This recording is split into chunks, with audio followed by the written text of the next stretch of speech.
What's up everyone? John Rettinger from Techno Buffalo here, back with another smartphone smackdown. This time we've got two heavyweights of the cell phone world squaring off. In one corner we've got Apple's iPhone 4 and in the other we have Motorola's own Atrix 4G. We're gonna push these two guys head to head in a 6-round series, so let's go ahead and let the fight begin.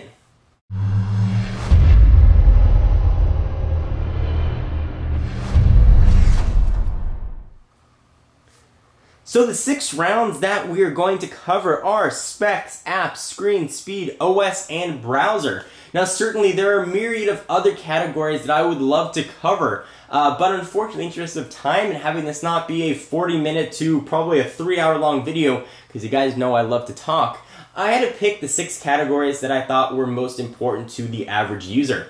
Not to say those other categories aren't important to you or even to me, but it had to be pared down. I read the comments in all of my smartphone smackdowns, and I always see, why didn't you cover X and why didn't you cover Y? So that is the reason. Alright, so let me also say that there are a huge amount of supporters in Apple's camp, and there are a huge amount of supporters in Android's camp. So everybody try and remain as unbiased as possible, and I will try and do the same throughout my video. I use both on a regular basis as my daily driver. I've got a huge affinity for iOS, and I've got a huge affinity for Android. And I think that I like both equally. So we'll go ahead and proceed. Alright, so let's go ahead and start with specs. Now it's interesting to note that these are definitely two phones that a lot of consumers are cross-shopping, especially with the iPhone 4 being out on Verizon. Atrix 4G is a brand new phone and probably represents a paradigm shift in the spec department of phones, packing NVIDIA's dual-core 1 GHz chip, meaning it's got 2 cores with gigahertz each. It's got a gigabyte of RAM, a 1,930 mAh battery, as well as support for HSPA+. The iPhone, on the other hand, when it came out in the middle of 2010, represented one of the best spec department phones that was available, with Apple's own A4 system-on-a-chip at 1 GHz, a 1,420 mAh battery, and 512 megabytes of RAM. Now, don't let the specs fool you here. Apple's got a completely vertically integrated process, meaning they control the software and how the software optimizes the hardware, so they can take full advantage of what the hardware can do. Android, on the other hand, is more of a Windows-esque approach. They don't make Google, who makes the operating system, doesn't make the processor, doesn't necessarily make the RAM, doesn't necessarily control the manufacturer, in this particular case made by Motorola. So oftentimes, and with some devices, these specs aren't fully optimized for the hardware. However, from a completely spec department, the Atrix 4G completely trumps the iPhone. Dual-core chip is a beast, as we'll see as we go through this, and it really is one of the fastest phones that I've used, if not the fastest phone that I have ever tested. So the spec round clearly has to go to the Atrix 4G. Alright, next let's talk about apps, and of course we are talking about Android market versus Apple's App Store. Now, if this was done 6 months ago, as I did in other smartphone smackdowns, this round was always a blowout in favor of iOS. However, the applications that I use most in iOS that previously weren't in Android now are in Android, and they're very full-featured applications. So I have had no trouble at all moving seamlessly from iOS to Android. The Android marketplace is really coming to its own. You've got the web store as well now, where you can download apps online and send them right to your phone. These two are coming very, very, very close to parity. However, in Apple's App Store, there are a bit more applications I find more useful on a daily basis. And that may be a result of the stricter application policy that people have to go through and developers have to go through. While you might not agree with the policies, it definitely sets a standard for quality of applications. In Android Marketplace, there are a ton of quality applications in there. However, there are a lot of applications that wouldn't necessarily pass if there were stringent testing. So to get to those great applications that are in the Android Marketplace, sometimes you have to wade through some that aren't of the highest quality. Now, I think when we revisit these two app stores in about 3 months, This is going to be a much tougher round to call. And I know this is going to be a round that's going to be the subject of much debate. But when it comes to apps, I think Apple's still the king, and this round's got to go to iOS. So next, let's talk about what you're going to look at on a daily basis. These are Slate devices, so you're going to be looking at the screens. The screen on the iPhone 4, and we are looking at an AT&T version here, no SIM card in there, is a 3.5-inch Retina display with a resolution of 960 by 640. If you look at the Atrix 4G here, you've got a 4-inch screen, which Motorola is calling QHD, with a resolution of 960 by 540. So let's go ahead and look at some of the same images on both phones here, and we can talk a little bit more about what the picture quality looks like. So I've got a Techno Buffalo wallpaper here on both. It's the exact same image from exactly the same source. Now, I will say the screen on the Atrix does look nice and it does look sharp, but it doesn't look as crisp and it doesn't look as sharp as the Retina display on the iPhone 4. Now, despite phones that may have, potentially higher resolutions in the future, and phones that might have bigger screens, I really haven't seen a phone that's come close to matching the clarity of the iPhone 4. I think Super AMOLED comes really close. In a lot of ways, Super AMOLED is superior, but that's not the technology that we see here in the Atrix 4G. And we're not even talking from a resolution standpoint, just from the average user. Pictures and the same images look very, very, very crisp on the iPhone 4, and they look very crisp on the Atrix 4G, but just a little bit better on the iPhone 4. Text, however, on both look really, really good. This is a case of fantastic versus awesome. Both are being really good. You're not going to go wrong with either screen on each. But when you have to declare winner, you put these two head to head, this one's got to go to iOS.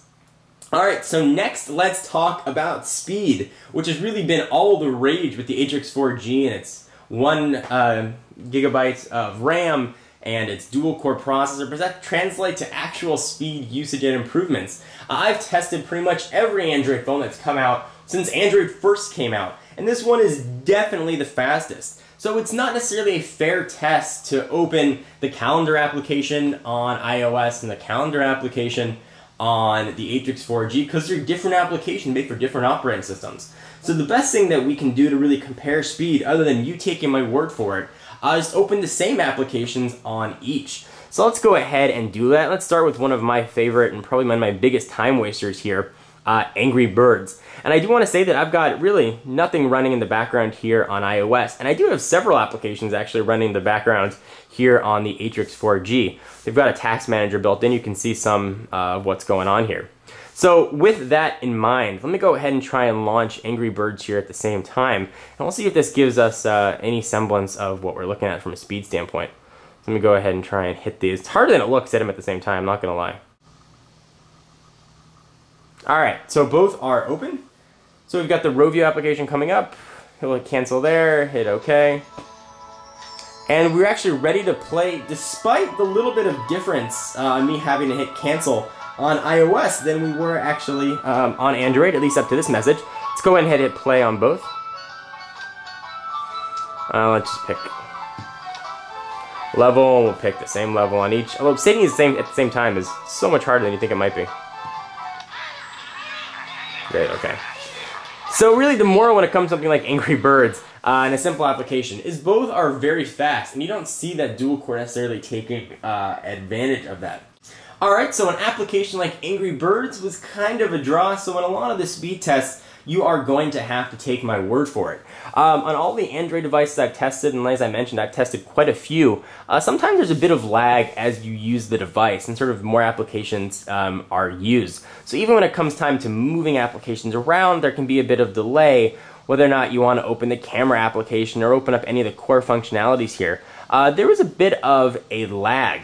The Atrix 4G, however, is just a really fast phone, and you see that come into play a lot in the browser as well, and we'll talk about the browser and the capabilities of that in an upcoming video. So if I was comparing any other Android phone to the Atrix 4G, the Atrix would win in a heartbeat. It is a blistering fast phone, and I don't think we've seen applications even begin to take advantage of the dual-core functionality. It is running Android 2.2 Froyo, which has some capabilities to do some dual-core functionality. However, as the operating system does get updated, we're going to see more dual-core functionality and see it take better advantage of the operating system. So this round may have to change in the future. But when it comes to speed, these are both blistering fast devices. Some things, including core applications, are faster on the Atrix, but some third-party applications, and not taking advantage of the dual-core yet, are still faster on the iPhone 4. So this round is going to be a draw in the speed department. And I was actually quite surprised I went through and used this. I really expected the Atrix to completely trump everything. And compared to other Android devices, it does, but with the sort of vertically integrated model that Apple's got here, the iPhone 4 takes advantage of the specs that it has. Alright, so next let's talk about operating system. I have talked in many videos about my feelings on Android. I really like it. I think it's come a tremendously far way. And I've talked quite a bit about iOS. In recent videos, I've lamented that iOS has become a bit stale. It looks very similar and almost identical in a lot of ways to what it did when it first launched. Certainly the App Store and third-party applications have been the main differentiating factor in changing how the operating system looks and functions. And that's only because developers are taking advantage of the APIs that Apple has given. But the core operating system itself really hasn't changed. The notification system is obtrusive. You have to hit cancel or OK and it stops what you're doing. On the lock screen, for example, you get really no information here other than the time and date. Can't see any emails, and I find that's really not keeping pace with the competition. Android, I think, was very deficient when it first launched, and has come a tremendously far way. So the Atrix here is running Moto Blur, which I am not a fan of at all. I don't like the big cartoonish icons that it has. I don't like that there aren't choices to change those icons down there, at least within Moto Blur. However, one of the great things about Android is you do have the choice. So I don't like how this looks here on Moto Blur. I can go ahead and download a new launcher. I can put on Launcher Pro, for example, which I really do like. I have flexibility to make the phone look and feel how I want it to look and feel. Now, certainly you've got options within the jailbreaking world on Apple side, and you can do other things with rooting on Android. But I want to keep this the sort of end user experience from not having to tweak and not having to go through those extents, despite how easy or not easy you might perceive them to be, within what the phone will give you just by using their App Store functionality or their Android Marketplace functionality. So I love that I can change and I can tweak Android. I like the widgets that run in the background, not necessarily like the Moto Blur ones, but I can pick what works best for me. I think the notification system is really good. It's not obtrusive. I can pull this down and see what's there. I really think Apple needs to improve notifications and some of the functionalities that you get with the operating system. So this round, a round that used to almost always go to Apple, is now swinging back towards Android's camp. Alright, so for our final round, let's talk about browser. And to clarify that OS, that definitely goes to Android. So in previous rounds, I've talked about browser functionality and how the iPhone's browser, at least from a speed standpoint, had still been superior to what I've seen in Android. They're both based on WebKit's standards. However, now with this dual-core functionality, the speed's less of an issue. So let's jump back into the browser here and let me show you what I'm talking about. So let's jump to, well, let's say Techno Buffalo, and I've got that sort of queued up here and ready to go. So we'll go to Techno Buffalo and let that load. Do the same thing here. We'll jump over to Windows and let's go to Techno Buffalo. So the speed here is not necessarily so relevant now that the iPhone is on different networks. AT&T and Verizon, these are both now using the same Wi-Fi network. The browser here works very well and is really fast. You don't get any of that sort of checker pattern that you get with some browsers when it's loading. We actually just saw it there on the iPhone 4. It works, and it works very quickly. Pinch to zoom is very fast without any sort of lag. Now, one of the big differentiating factors here is the support of Flash. Now, on other devices that I've tested, like the Inspire 4G, for example, I turned Flash off. It does drain battery, but I had the option to turn Flash off. Flash content on a device like that was a little bit laggy, nothing that I wanted to use on a daily basis. However, let's look how Flash content looks on something like the Atrix 4G. So let's jump over to YouTube. So we'll go ahead and go back to Windows, and I'll jump to the John Ford Lakers channel, and it picks up right where I actually left off here. And it is extremely smooth, and one of the best implementations here of Flash that I've seen on a mobile device. We've got an ad playing here, it's a little bit on the loud side, but it works just extremely well. It's gonna go ahead and jump to that ad. Flash is now usable on a mobile phone. It's not more of a, hey, look, we have it, but not sure what you can do with it kind of thing. It really works very, very well on the Atrix. So well, in fact, that you could very easily watch Flash content and not have to worry about that stutter. So when you sort of put these rounds head to head and you give a big summation, the picture seems to become a little bit clearer. So let me recap. From a spec standpoint, the Atrix 4G won.